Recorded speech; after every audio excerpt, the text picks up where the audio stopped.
Liquor scam కేసులో వైసీపీకి big relief దక్కింది. 2 నెలలకు పైగా జైల్లో ఉన్న ఎంపీ మిథున్ రెడ్డికి బెయిల్ ఇచ్చింది ఏసీబీ కోర్టు. దీనిపై వైసీపీ హర్షం వ్యక్తం చేస్తుంటే మిథున్ రెడ్డికి బెయిల్ పై హైకోర్టుకు వెళ్లాలని సిట్ భావిస్తోంది. లిక్కర్ స్కామ్ కేసులో 2 నెలలకు పైగా జైల్లో ఉన్న ఎంపీ మిథున్ రెడ్డికి ఊరట లభించింది. ఆయనకు విజయవాడ ఏసీబీ కోర్టు బెయిల్ మంజూరు చేసింది. 2 ష్యూరిటీలు 2 లక్షల పూచికత్తు సమర్పించాలని ఎంపీ మిథున్ రెడ్డికి ఏసీబీ కోర్టు సూచించింది. వీటితో పాటు వారంలో 2 సార్లు విచారణకు హాజరై సంతకాలు చేయాలని ఆదేశించింది. లిక్కర్ స్కామ్ కేసులో ఎంపీ మిథున్ రెడ్డిని ఈ ఏడాది జూలై 19న సిట్ అధికారులు అరెస్టు చేశారు. అప్పటి నుంచి ఆయన రాజమండ్రి సెంట్రల్ జైల్లోనే రిమాండ్ ఖైదీగా ఉన్నారు. ఉపరాష్ట్రపతి ఎన్నికల్లో ఓటు వేసేందుకు ఏసీబీ కోర్టు ఆయనకు సెప్టెంబర్ 6న మధ్యంతర బెయిల్ మంజూరు చేసింది. సెప్టెంబర్ 11న రాజమండ్రి సెంట్రల్ జైల్లో సరెండర్ అయ్యారు. తాజాగా ఏసీబీ కోర్టు మిథున్ రెడ్డికి బెయిల్ మంజూరు చేసింది. దీనిపై వైసీపీ నేతలు శ్రేణులు హర్షం వ్యక్తం చేశాయి. వైసీపీ శ్రేణులను భయపెట్టేందుకు కూటమి ప్రభుత్వం మిథున్ రెడ్డిని అక్రమ కేసులో అరెస్టు చేసిందన్నారు మాజీ ఎమ్మెల్యే జక్కంపూడి రాజా. బెయిల్ మీద బయటకు వచ్చిన మిథున్ రెడ్డి మరింత ఉత్సాహంగా పనిచేస్తారన్నారు.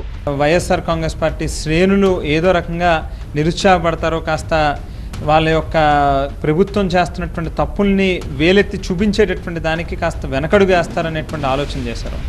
దానికి రెట్టించినటువంటి ఉత్సాహంతో ఈవేళ మిథున్ రెడ్డి గారికి న్యాయబద్ధమైనటువంటి న్యాయ సంస్థలు, ఇంకా ఈ దేశంలో చట్టాలు, న్యాయం అనేటువంటిది బ్రతికే ఉంది అనేటువంటి దానికి ఉదాహరణగా ఈవేళ ఆయనకి బెయిల్ మంజూరైనటువంటి పరిస్థితిలో రెట్టించినటువంటి ఉత్సాహంతో ఖచ్చితంగా మరింత ఉత్సాహంతో పనిచేస్తారు. ప్రజల దృష్టిని మరల్చేందుకే ఎంపీ మిథున్ రెడ్డిని లిక్కర్ కేసులో అరెస్టు చేశారని ఆరోపించారు మాజీ మంత్రి చెల్లుబోయిన వేణు. అక్రమ కేసులో ఆయనను జైల్లో ఉంచి కక్ష తీర్చుకున్నారన్నారు.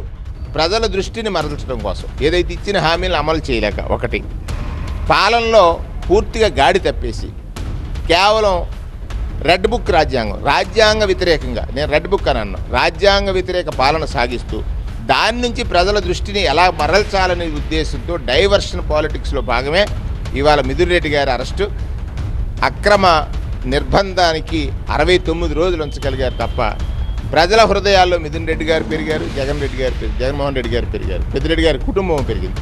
ఏపీ లిక్కర్ స్కామ్ కేసులో YCP MP Mithun Reddy A4 నిందితుడిగా ఉన్నారు. ఈ కేసులో A31గా ఉన్న ధనుంజయ రెడ్డి, A32 కృష్ణమోహన్ రెడ్డి, A33 బాలాజీ గోవిందప్పలకు బెయిల్ వచ్చింది. ఈ కేసులో ఎలాంటి పరిణామాలు చోటు చేసుకుంటాయో అనే ఆసక్తి నెలకొంది.